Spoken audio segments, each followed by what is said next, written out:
This is my journaling project, just a simple sketchbook from Dollarama turned into something meaningful. I've been journaling for over 10 years, and in the last few years, I've started creating what some may call junk journals. But to me, it's not junk at all. I call it creative journaling. It's a collection of memories, little treasures, and moments that matter to me. So, this place is where I write, I glue, I create, and just let things flow. So, in today's video, I'm doing a flip through and sharing with you my thought process of why I journal, where do I get my things for journaling. I try to stay in budget, so most of it is the things that I use on a daily basis and the things that I currently like in this phase of life. I do use a lot of mixed media, so sometimes I use watercolors, sometimes acrylics, sometimes I paint and stick, and sometimes I just go with the flow. So, welcome to my journal. I know for many of us, the first page is generally the most difficult. So, the first page I have stuck in things where I can, reflect a word maybe that I can call it for my 2026. And this is all glued from the magazine. And I did take time to come back to this page. So, I started this project in Feb, and the first page I literally did it in March. Now, the first page of my journal, which is the Feb spread, is something which I did online, but in my first YouTube video. In fact, that was my first ever YouTube video where I shared about this journal.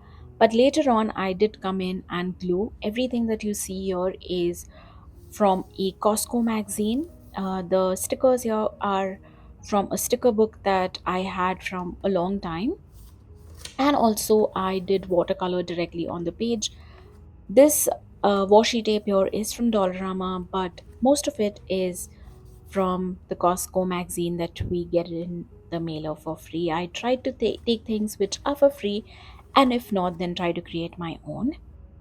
The second spread is basically, I wanted to call it the Valentine spread. So it's basically just stickers and greeting cards and things that I found on Feb ephemera, I would call it. Now, this page here is my hand drawn illustrations. Things that I love. I love tea. I love writing letters. I love watercoloring.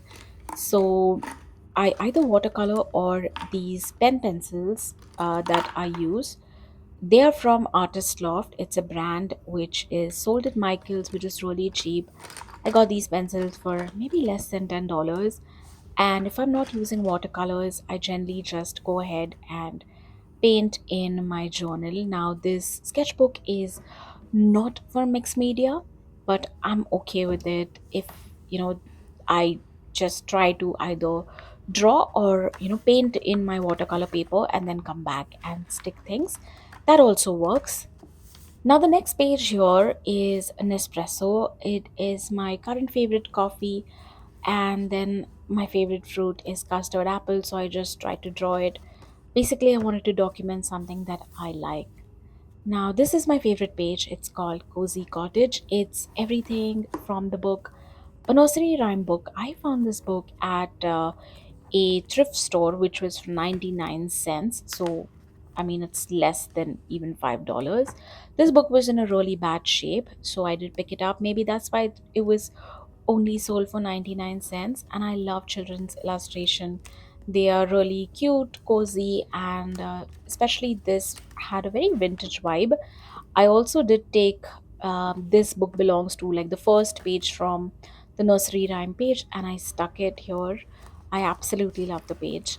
Now, this page that you see is basically all of my washi tapes, all of my markers stuck in together, and then the unforgettable moments or anything that you see glued on is from a basic YYC magazine. You know, the magazines that you get at Safeway, the free magazines that are in our mailers.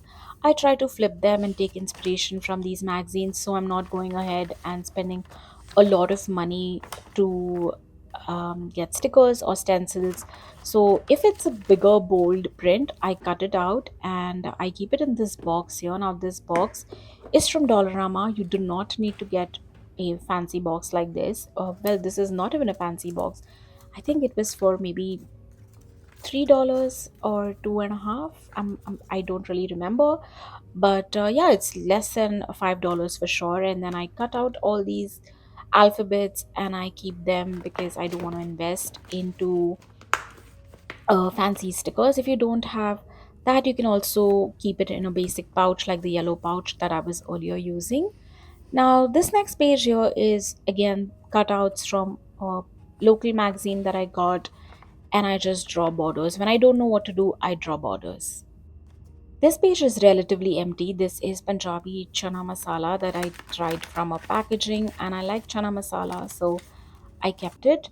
Now, these are zines that I made from an A4 sheet of paper. These were all my favorite recipes in March. So, you know, the Safeway, I would call it the offer booklet that you get. I cut out all of my favorite fruits and veggies and snacks that I like and stuck it on this zine. Now, this next zine is again just random drawings and scribbling. And you know, my art is not perfect. I don't even want it to be perfect. I just want to go in the flow. And sometimes I want to doodle and be intentional about what I doodle. Here again, I think most of my journaling is about food and recipes.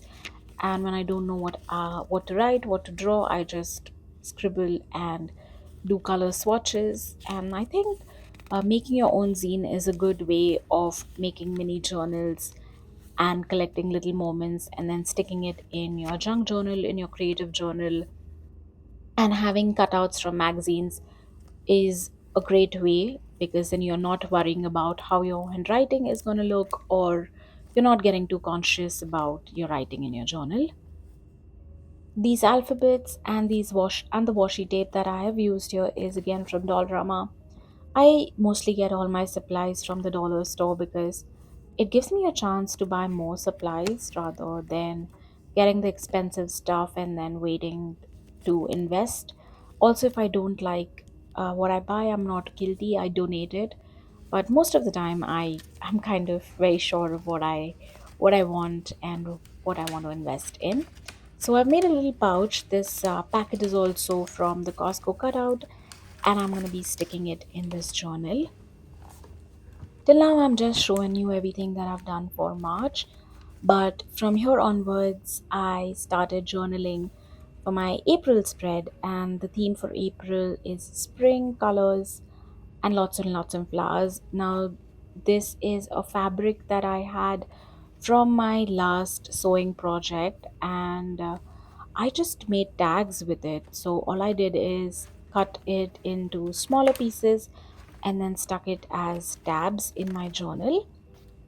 This spread here is everything that I love to do in Calgary, or my favorite shops, and the book that I want to read. I love Rocky Mountain soap and I love food, my favorite restaurants. So you can get any cutout, any magazines or promotional restaurant booklets that you'll have, and you can basically cut it out and stick it in your journal.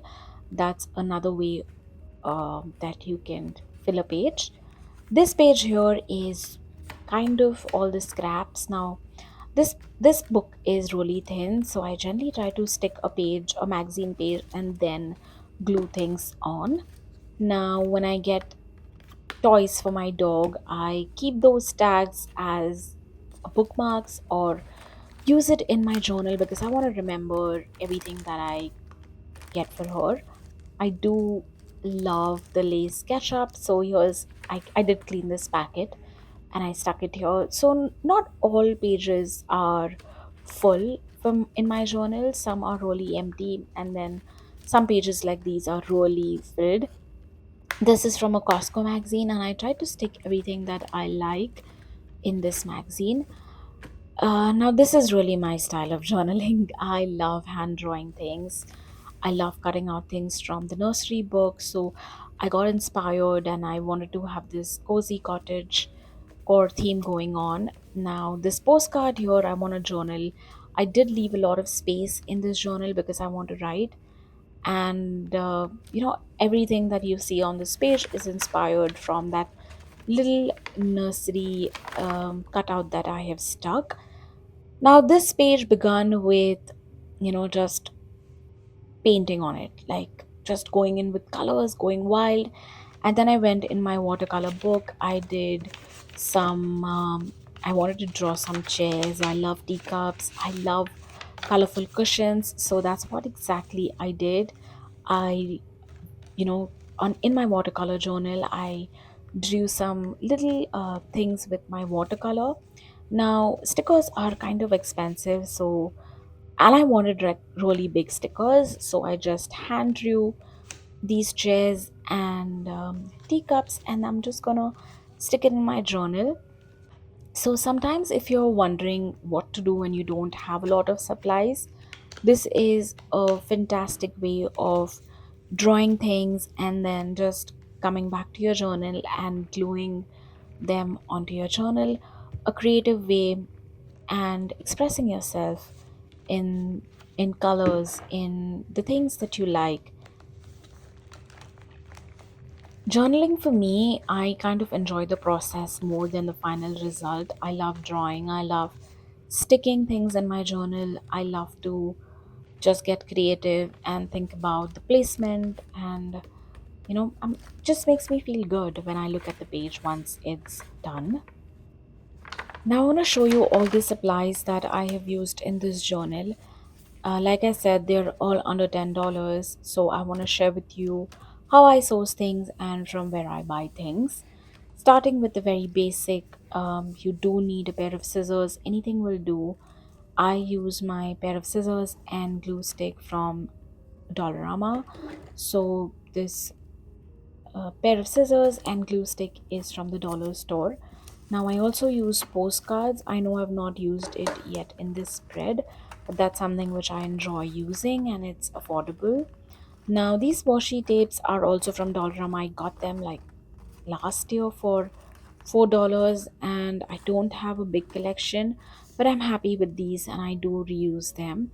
Now these neon colors are my current favorite. I got them from Michaels. Now they are less than $10. They were for $6, or I think $5, 50 cents after discount. And I did use it to paint it on the color page of this journal. I have a very basic paintbrush, again from Artist Loft. It's a Michaels brand. And then I did show you these zines, right? I made these zines from an A4 sheet of paper. If you want me to show you how to make zines, I'll be happy to show you how to make colorful zines. Do let me know in the comments below. These stencils here are from Dollarama. Again, I got them for $1.50, and I do keep them even after using it because I can use it as alphabet stencils. Then I did show you these fabrics earlier. These again are from a very old project.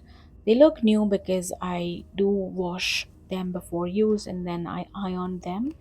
Now, this fabric glue that you see is from Michaels, and this was a little bit expensive, I think more than $10, but you do get fabric glue in Dollar Tree. These stickers here are a new set that I got from Dollarama, again for $1.50. And these maps are from any tourist location that you go to. Anytime that you see maps, you can just take them. These are for free. So your journaling supplies always, you don't have to buy things. You can just look around in your home and see if you get some free magazines, see free cutouts. And if you don't, of course, you can draw them. But if you do, then do try to get inspiration from these. That's exactly what I have done in my journal project for Feb, March, and until now in April. And this is the nursery book that I showed you earlier. It is for 99 cents. It's from a thrift store, and I absolutely love it. If you have any questions about my journal pages, let me know in the comments. I'd love to share more of my process with you. I do struggle with perfection, so sharing these pages and especially the imperfect pages for me was a big step. I love getting inspired by others, and I hope this inspires you to create in your own journal too. I hope you enjoyed today's video. Please do subscribe and let me know if you want to see more of my journaling videos. Thank you so much for being here. I'll see you in the next video.